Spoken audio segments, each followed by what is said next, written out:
La quatrième partie de cette émission avec Nordine Ali Saïd, avec Slim Anayen et avec Mehdi du compte même marseillais. Roxane me dit qu'on a atteint les 142 pouces, 163, 164. Merci les amis pour les pouces. Ça fait toujours du bien au moral. C'est la partie où on va vous répondre et notamment à Bernard T qui nous dit: qui gardez-vous parmi les joueurs prêtés au club? Slim, est-ce que déjà tu peux nous rappeler qui est prêté au club? Alors il y a les prêtés avec option d'achat, en plus il y a les prêtés sans option d'achat. Tu as Mopé, tu as Pierre-Emile Højbjerg également qui est prêté mais avec une option d'achat. Benasser, l'option n'est pas encore levée. Non. Il y a pas mal de joueurs arrivés. Il y a Jonathan Rowe. Je crois que Rowe, c'est un prêt avec obligation d'achat. Bon, on va dire qu'on peut faire péter les options d'achat. On va dire, voilà, les prêtés, on les garde ou pas. Donc, tu gardes qui sur ce que a annoncé Højbjerg déjà, de sûr. Højbjerg, Benasser. Selon le prix. Selon le prix. Ouais, bah c'est le prix, c'est 15 millions. Combien? 12. 12, tu le prends. S'il revient à son top niveau, à mon avis, tu le prends, ouais. Pareil, je garde Benasser. Et c'est le joueur qui... Oh non? Vous dégagez? Jonathan Rowe, ça dégage? C'est jeune, je peux le laisser dans le groupe, ça dépend du prix. Ouais. C'est jeune. Ouais, ça dépend du prix aussi. Ouais, 21 ans, ouais. Ça peut c'est le faire, jeune, première année hors de Norwich, il a fait toute sa vie là-bas. Donc, ça peut le faire. Ouais. Tu vois, il y a des... En second couteau, ça peut. Après, ça dépend de son investissement personnel. Ça. On a vu que c'est pas parfois compliqué. C'est vrai qu'il y avait qui d'autre? Il y a Pierre-Emile Højbjerg. Mais t'as dit Mopé aussi, non? T'as pas dit Mopé? Alors Mopé, est-ce qu'on garde ou pas? Mopé, je garde pas. Mopé, je suis moins chaud. Parce qu'au final, il m'a déçu dans sa capacité à embêter les équipes. C'est du Coachino quand même. Oui, mais après, avec les c'est moyens pour du la bord. saison prochaine. C'est pour la saison prochaine. Alors, dans les moyens du bord, tu avais Robinho Vaz. Ouais, mais bon. Il a plus prouvé Mopé. Ah. Après, tu peux le faire rentrer, je pense, Vaz, tu peux le faire rentrer. Mais je pense que le joueur qui fait minutes, plus débat en ce moment, c'est Benasser. Est-ce qu'on lève l'option d'achat ou pas? Moi, quand même, je suis pour lever l'option d'achat. Je pense que si il arrive à se refaire une bonne condition physique, à retrouver du rythme, ça peut être un joueur important. Olympique 13, quelles seraient pour chacun d'entre vous les recrues idéales pour réaliser la saison parfaite en 2025-2026? Alors, prochain mercato. Saison parfaite avec l'Olympique de Marseille, déjà, c'est très compliqué. Non, vas-y, toi, tu oui, mais même demain, on ramène qui tu veux. Du storytelling, là. Non, on t'a posé une question. Les internautes des Olympique 13, ils sont respectables. Les battent pas, une espèce de je sais pas quoi. Donc, non, mais t'as une priorité au mercato qui est sur un vrai chantier, c'est la défense. Il faut 4 défenseurs. Défensivement, il faut se renforcer. À voir comment Luis Felipe Ramos termine un peu la saison, mais ça me semble compliqué aussi. Même Ramos, après, est-ce que c'est pas aussi un second couteau au niveau de son âge, de sa saison? Non, parce que tu as dit 4 renforts à ce poste-là, mais ça dépend qui tu comptes. Ouais, mais si tu gardes ceux de... tu as quand même Balerdi à voir s'il reste ou pas. Donc ça te ferait 5 défenseurs. Merlin, à mon avis, on va sûrement le garder. Je vois pas qui va moi je te parlais de centraux, vraiment. Ah, ok, d'accord, toi tu comptes toute la défense. Centraux, c'est vrai qu'il y a peu de garantie là au final. Au final, centraux, tu parles de Balerdi. Dans une défense à 3, Murillo, ça va quand même. Dans une défense à 3, Murillo, ça va, mais tu vois, c'est quoi Balerdi, Murillo, qui tu gardes? C'est qui tu gardes, limite ta question. Donc ouais, c'est en défense le chantier. Tu prendrais qui? Un 9. Parce que Gouiri, je pense que c'est un joueur qui... Tu as un profil le Sorlotte, peut-être un profil comme ça ou plus rapide? Plus rapide. Je veux un joueur qui est capable aussi d'aller presser, d'aller embêter. Moi, je veux des joueurs rapides. Ouais, moi aussi, qui sont capables d'embêter, d'aller harceler. Parce que Gouiri s'entendrait bien avec un joueur comme ça, qui est assez rapide, tu vois. Parce que Gouiri, seul en 9, qui porte toute la responsabilité de l'attaque. C'est compliqué. Ça, c'est les attaquants en plus, le grand attaquant. Mais ce serait compliqué, hein, mais... Et Méga de Strasbourg. Ouais, t'aimes bien? Non, ça va, j'aime bien. Non, j'aime bien. Ok. Ouais, j'aime bien. Après, il y a une défense centrale, vous voudriez qui? Allez, disons que Balerdi, on le vend. Ah bah, si tu vends Balerdi, là, il faut faire... C'est plus un chantier, là. C'est la L2, là, qu'il faut construire, là. Pourquoi? Tu te refais toute ta défense. Non, je pense que Balerdi, il faut le garder. Non, il va partir. Donc, on ramène Saliba. Ah bah dans ces cas-là, s'il part à Balerdi, Saliba, et puis voilà. Tu vends l'équipe, là, pour ramener Saliba. Non, vous ne voulez pas répondre à notre internaute. Non, mais c'est pas qu'on veut répondre, c'est que là, aujourd'hui, j'ai pas forcément de nom comme ça à brûle pour point, comme ça, j'ai pas de nom à sortir, mais tu sais pas qui a gagné les coupes, les machins. Il a dit numéro 9, ça c'est important. Le chantier, vraiment la défense centrale. Un latéral gauche, un latéral droit. Ouais, voilà, moi c'est toute la défense, latéral gauche et droit aussi. Au milieu, si tu gardes Benasser, Rongier, Rabiot, Højbjerg, je trouve que tu es plutôt bien loti à ce niveau-là. Répondez à Ghislaine Calaf, s'il vous plaît, sur YouTube, qui nous dit qu'il il flotte, là, il met 5. Je te bannis pas, parce que franchement, je suis dans un bon soir, mais si tu copies une seule fois encore, tu sors. Carton jaune à Ghislaine Calaf, on va quand même répondre à ta question, qui nous dit pourquoi on ne mettrait pas Rabiot en défense centrale. Non. Si on répond sérieusement, non, c'est un joueur qui peut t'apporter ailleurs. Je pense que Rabiot en défense centrale, tu te rajoutes plus un problème qu'autre chose. Ouais, tu as besoin de son activité au milieu de terrain. On a parlé de ses projections. Ses projections, l'intelligence de jeu, le cardio, enfin tout. Même lui, en termes d'implication, tu le mets en défense centrale, je pense que il peut le faire sur un match si c'est une hécatombe. À mon avis, comme c'était à quel moment c'était contre Saint-Etienne, non, qui était beaucoup descendu. Il était redescendu, c'est vrai, il y a un match beaucoup redescendu parce qu'il y a eu Saint-Etienne, t'as raison. Ouais. Mais voilà, pour 15-20 minutes, mais pour moi, sur toute une saison, non, jamais de la vie. Castent, quoi, qui nous dit qu'est-ce qui empêche De Zerbi aujourd'hui de passer à 4 ? Je l'ai dit tout à l'heure, pour lui, il a le droit de le penser, il n'a pas des défenseurs centraux suffisamment sûrs pour pouvoir repasser dans un système à 4. C'est-à-dire que nous, on fait une équipe avec Cornelius et Luis Felipe Ramos, mais en vérité... il veut moins de responsabilité à la fois dans la relance et à la fois dans le marquage défensif pour ses joueurs. Donc il veut se répartir à 3 la tâche au lieu de la répartir à 2. Il a aussi fait ce système-là pour mettre un peu plus dans le confort Balerdi, même s'il a beaucoup de responsabilités au départ, c'est aussi pour le mettre dans le confort, parce qu'il était un peu plus en difficulté en début de saison à 4. Darren, quel est votre niveau d'inquiétude sur les droits de télé par rapport à la saison prochaine ? Vous le savez, la Ligue qui veut... Oh, le mec, il a pété la télé. Il jette ses téléphones par terre. C'est trop. Moi, je peux pas faire dedans de la suspension. L'inquiétude en tant que Marseillais, quand on voit comment La Brune a géré l'Olympique de Marseille, on est au courant et je pense qu'on s'en doute un peu. Hein.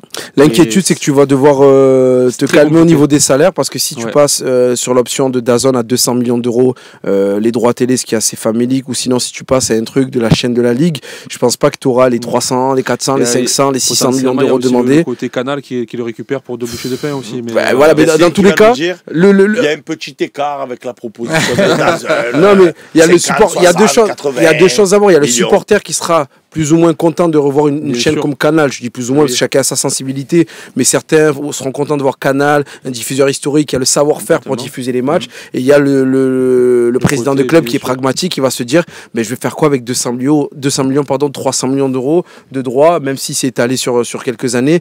Je pense que oui, le niveau d'inquiétude est quand même au maximum, surtout quand on voit le président de la Ligue faire une réunion en visio, qui est la réunion la plus importante pour les droits télé, la faire en visio, en direct de Birmingham, parce qu'il préfère assister au match Aston Villa, Paris Saint-Germain. Le niveau d'inquiétude, c'est justement, comme tu parlais de gouvernance, c'est si lui semble pas inquiet parce qu'il préfère, tu sais, c'est toi, tu as un entretien d'embauche qui est très important, je préfère le faire en visio que te déplacer, je trouve ça ahurissant. Donc là, oui, mon niveau d'inquiétude est au maximum, surtout quand on sait que c'est le président du Paris Saint-Germain, Nasser El Khelaifi, qui a beaucoup d'influence dans les droits télé, qui tire les cordes. Il y a eu, comme le côté qu'on parlait tout à l'heure de la top chez nous, il y a eu ce délire-là de scandale à la LFP sur les droits télé, où ce jeu un peu de marionnette et se tirer un peu les intérêts, se tirer la couverture. Mais le problème, c'est que moi, après, je comprends pas, mais c'est vrai que c'est un peu la sonnette d'alarme, parce que plus ça avance, la Brune, la gestion elle est catastrophique. Tu dis l'influence du PSG dessus, on le sait. On le sait qu'ils ont une énorme influence, mais ils n'ont pas besoin de cet argent-là en plus de base, parce qu'ils ont des fonds illimités. Et le problème, c'est que derrière, les clubs, même nous, on a quand même une certaine aura au niveau du championnat, comme tu dis, sur les salaires. Après, ça va être compliqué de convaincre des joueurs de venir. Et même si tu fais une chaîne de la LFP, il va falloir convaincre les gens de s'abonner, parce que au plus tu as d'abonnés, au plus tu peux avoir une chaîne qui prospère dans le temps. Mais le problème, c'est que les abonnés, les fans de foot ont été déçus des prix de DAZN au début de saison, et malheureusement, le streaming illégal a pris un dessus de fou cette année. Quand on voit les audiences illégales du match Paris Saint-Germain OM, c'est pratiquement plus que les vraies audiences, quoi. on a pris trop de retard. Ouais, c'est fou. Et va combler ça. Et en plus, c'est que c'est à côté, il y a aussi un budget que la LFP met pour contrer ce piratage illégal qui peut prendre aussi en fait de l'argent sur le budget général de la Ligue. Parce que je crois que pareil pour un PSG, je crois qu'ils avaient claqué, je sais pas si c'était un délire de 100 millions pour contrer tout ce piratage illégal. Donc c'est aussi un peu le serpent qui se mord la queue en fait. Propose un truc qui va éviter les gens d'aller en fait sur le piratage illégal au lieu de laisser ça et de vouloir le contrer derrière quoi. Mais bon. Très bien, XB Data Analytics nous dit pourquoi vous n'incluez pas Nadir dans les choix au milieu de terrain. Il était titulaire contre Paris, il avait fait plutôt un bon match et c'est le seul joueur créatif avec Harit. Parce que pour l'instant, c'est vrai que ça peut être une bonne solution, mais par derrière, tranquillement, c'est peut-être le 13e, le 14e. Faut pas le cramer et par rapport à la compo qu'on a fait, c'est vrai que je pense sur une compo différente où il y a plus de monde au milieu, tu peux un peu l'inclure. Mais par rapport à la compo qu'on a fait en 4-3-3, honnêtement... Oui, surtout que là, on a rajouté des offensifs, donc trois vrais offensifs devant, et au milieu de terrain, il est quand même derrière Rabiot, il est derrière Rongier, il est derrière Højbjerg, il est même derrière Benasser. Donc, mais il a mérité, en tout cas, par rapport aux prestations qu'il a fait. C'est une bonne première saison qu'il fait. Il n'a jamais trop déçu, mais ça reste un joueur quand même moyen. En revenant de sa grosse blessure, il a fait une bonne première saison quand même. Il y a Gazda sur Twitch 974 qui nous dit le problème c'est que pour suivre le foot maintenant il faut 4 ou 5 abonnements avec des prix trop élevés. S'ils ne changent pas, ils n'y arriveront pas.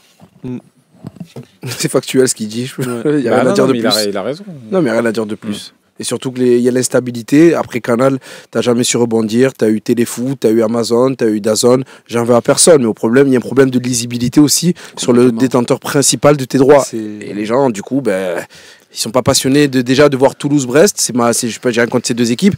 Mais si en plus tu leur mets des changements de chaîne permanente, là ils vont lâcher quoi. Ouais, complètement.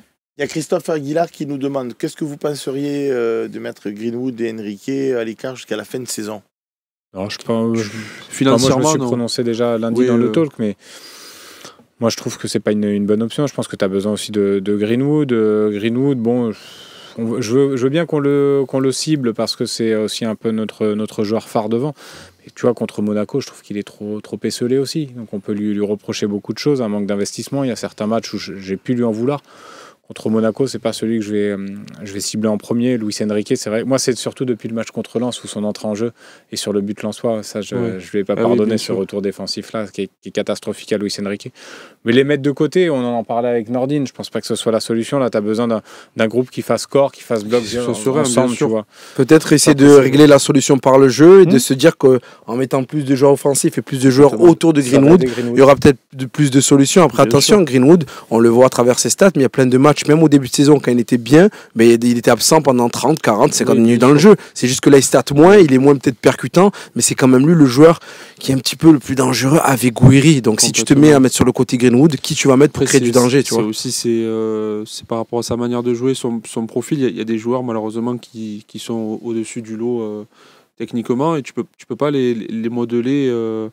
C'est vrai qu'on leur reproche le fait d'être nonchalant, c'est cette manière-là, mais malheureusement, il y a toujours des joueurs comme ça où tu dois les laisser en électron libre, où il va avoir ce creux de pendant 30-40. J'espère que l'année prochaine, on va trouver des joueurs pour largement le concurrencer parce que il est obligé bien sûr. de le supporter. Dépendant de lui. Et de dire il faut le mettre parce que tu comprends, on peut mettre personne d'autre que lui et tout. En plus, tu étais dépendant de lui alors que Nordine le dit très justement et moi je l'ai dit souvent pendant les émissions, mais comme il marquait, je me faisais un peu taper dessus et je critiquais parfois son contenu.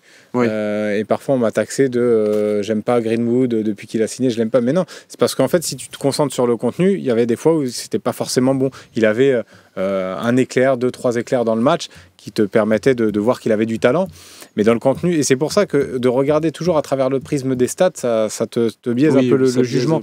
Et à partir du moment où il state plus, là tu te concentres un peu plus sur le contenu et tu vois un peu plus ses défauts. Auguste qui nous dit le Phocéen va-t-il faire son mea culpa sur YouTube sur Luis Enrique qui est courtisé par beaucoup de gros clubs. Mais tu veux qu'on fasse un mea culpa de quoi en fait? Moi, les gars, ne le lancez pas à 19h les gars. Il faut lui faire confiance s'il est bon. Luis Enrique, franchement arrêté. Je me suis pris la tête avec des journalistes du Phocéen et tu veux que je m'excuse d'avoir soutenu Luis Enrique maintenant parce qu'il va aller dans un gros club. Une fois que je t'ai dit ça, Auguste, je te dis la vérité, à l'instant T où je te parte, qui partent qu'ils partent tous les jours. Mais tous les jours qu'ils s'en aillent, Luis Enrique. Voilà. Des joueurs qui ont un mental proche du néant. Est-ce qu'il a des qualités physiques? Oui. Est-ce qu'il a un bon jeu de dribble? Oui. Est-ce que c'est un garçon chez qui j'ai vu un potentiel? Oui. Mais alors, pour supporter la pression de l'Olympique de Marseille, il est zéro. Le mec, il monte, il descend, il monte, il Après, descend, c'est ce qu'on cherchait. Hein. Ouais, c'est bon. Enrique, il part tous les jours, vraiment. Je pense qu'il y a beaucoup de Marseillais qui s'attendaient juste à une très bonne saison de Luis Enrique pour le revendre dans la foulée derrière. Hein. Je pense que, ça fait un moment qu'on l'a.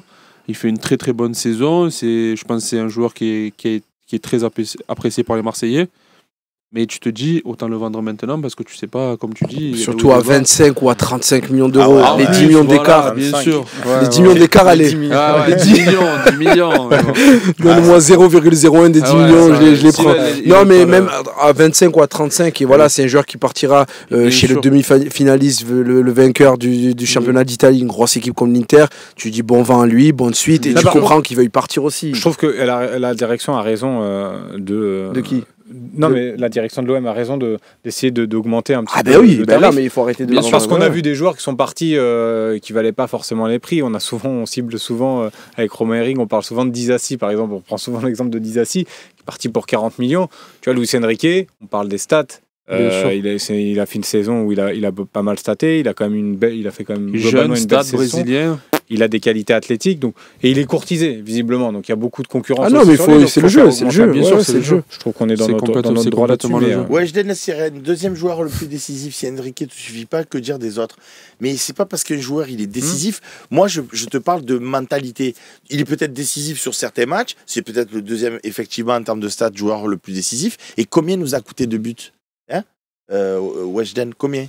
Après, là où surtout Luis Enrique fait débat. Sur les 5 derniers matchs, il y a 5 buts. Contre Lens, contre Monaco. Contre Lens, contre Monaco, facile. Il y a débat aussi surtout sur ce qu'il laisse transparaître, ce qu'il laisse paraître dans son attitude, parce que on va pas attribuer les mauvais résultats récents de l'OM à Luis Enrique. Il va falloir aussi. Non, mais j'entends. Le changement en fait. Voilà, c'est exactement, c'est le mélange de ces buts encaissés, des erreurs qu'il fait sur le terrain, et un peu son comportement, son langage corporel, qui n'indique pas qu'il veut lutter, qui veulent changer la tendance. Je parlais de ses retours défensifs. Moi, j'ai vu face à Monaco aussi. Il tourne les épaules pour s'aligner, mais il est pas attentif sur le joueur qui part dans son dos. Il n'est pas attentif sur l'alignement. On voit qu'il est peut-être un peu déconcentré, déconnecté. Ouais, après, est-ce qu'il a des qualités? Bien sûr. C'est comme Greenwood. Mais après, c'est l'adage quand ça va pas au stade, c'est mouille le maillot ou casse-toi. Ça vient de là. C'est pas aussi que dans la crise. C'est que de A à Z, tu commences une saison, tu as ta tête à l'OM, tu joues pour l'OM. Après, je peux comprendre, c'est des humains, ils ont des problèmes, ils peuvent avoir la tête ailleurs. Ça fait quoi? Ça fait 3 ans, 4 ans qu'il est chez nous. Comme tu dis, l'Inter, c'est pas n'importe qui. Depuis 2 ou 3 ans, ils sont bien remontés.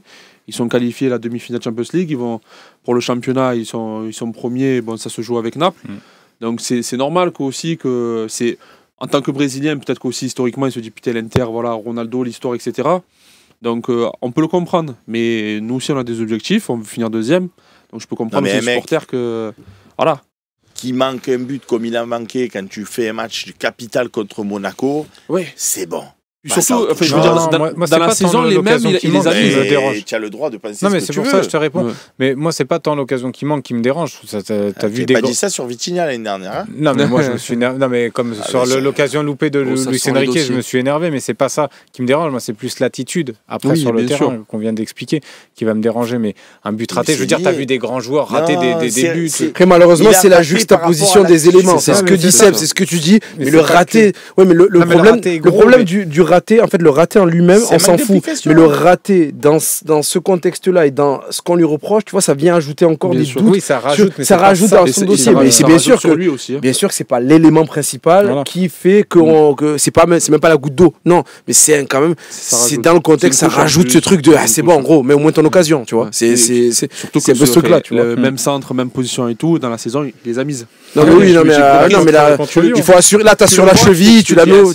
T'as sur la cheville, tu la mets. jamais. Je crois même pas qu'elle est cadrée. Non, elle est pas cadrée. C'est Cole qui elle est pas cadrée. C'est pas le goal qui le. Pour moi, c'est le goal. En fait, si le goal laisse passer, passe devant, mais le goal fait un délire de, tu vois, il la met entre lui et la cage. Il y a Weshden qui nous dit Seb Enrique sur YouTube et sur son mauvais pied à droite. Touvé, il en a mis combien des buts à jouer à gauche?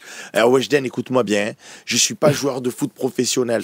Surtout qu'il est droitier. Je te donne rendez-vous sur le stade que tu veux à Marseille. Le stade que tu veux. Tu me fais tous les centres du monde. Sur 100 fois, je vais le marquer 100 fois ce but-là. 100 fois, tu sais pourquoi? Parce que je mets de l'engagement. Ça s'appelle la détermination. Ça, c'est la vidéo. Faut faire la vidéo. Fais le challenge. Franchement, ça se challenge. Franchement, vas-y. Toi, t'es mec des réseaux, t'as du monde et tout. Ah, mais non, mais tu fais. Faut le tenir. Non, mais faut le faire. Je suis gaucher en plus. Je suis gaucher. Tovin. Donc, mais Luis Enrique, non, mais il est droitier, Luis Enrique. Je comprends pas ce débat. Oui, il est droitier. Non, mais Luis Enrique est droitier. Non, mais vas-y. Non, mais on le fait. Tu sais quoi, on le fait sur son pied gaucher du gauche, tu vois, tu t'inverses le truc. Et vas-y, t'en fais. Il est droitier, Luis Enrique. Il est droitier. Non, il est droitier. Est-ce que vous êtes fous, les gars? De quoi? Tu me mets devant les cages vides, le goal, il est de l'autre côté, et tu veux que je manque les cages? Mais comment vous croyez que vous êtes challenge. Challenge. Quel challenge? T'as envie de. Mais si t'es sûr de toi. Mais c'est pas que je suis sûr de moi. Alors là, par contre, je te le dis. On met 500 KE sur la table. On va faire un quelque chose. Pour Slim, c'est rien pour ça. Ça va jouer à 10 €, quoi. Tu vois, non, mais il est droitier, Luis Enrique. Attention, Weshden, Luis Enrique est droitier. Comme dit Slim, c'était sur son pied, il a raté, ça est impardonnable. Mais oui, je comprends pas le débat de Weshden. Parce qu'elle a dit qu'il est droitier, Luis Enrique. Elle a dit que c'est son mauvais pied. Elle a dit c'est son mauvais pied, peucherette et tout. Ah non. Non, il est droitier. Non. Ah, les mecs, c'est on a beau pondérer, non, c'est droitier. C'est droitier, donc il doit la mettre. Les amis, mais Daddy Phoenix sur YouTube, il dit c'est le Challenge Warp. Mais tous les jours. Ah, mais ça, faut le faire. Ah non, mais c'est un vrai délire. C'est comme le défi de Pierre Ménès. Sur les jongles là. C'est quoi, 50 jongles? Super 50 jongles? C'est Patrice Evra? Si je fais 8 jongles. Ah ouais, c'était 8? C'était, je crois, 8 jongles. Purée, ouais. Désolé de la comparaison, mais bon, dans l'esprit, c'est ça. Vous êtes terrible quand même. Mais non, mais il faut le faire. C'est sur Boulogne, il faut la place. Comment tu veux que je manque un but dans les bois vides? C'est impossible. On te fait le même centre et on met un gardien. C'est impossible. Le gardien, il n'y était pas, il était à droite. Non, mais revenez, on met la même situation. C'est la situation. Voilà, par exemple, il faut se mettre en situation. Comme à l'entraînement. À l'entraînement, tu fais ta situation. 3 défenseurs, je le mets tous les jours. Là où il est, tous les jours. J'ai envie de le voir. Ah, mais ça se regarde, ça se voit.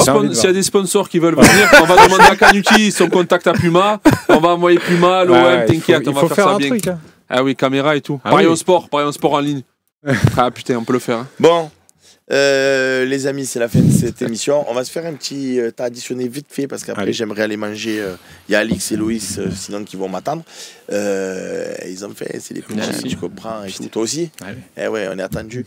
Merci de ta participation. Merci à vous, même Marseillais. Toujours un plaisir. Merci Nordine, merci Slim, vous restez là bien évidemment. On dit au revoir à tous nos copains. Si vous êtes abonnés, on va parler de la top. À tout de suite.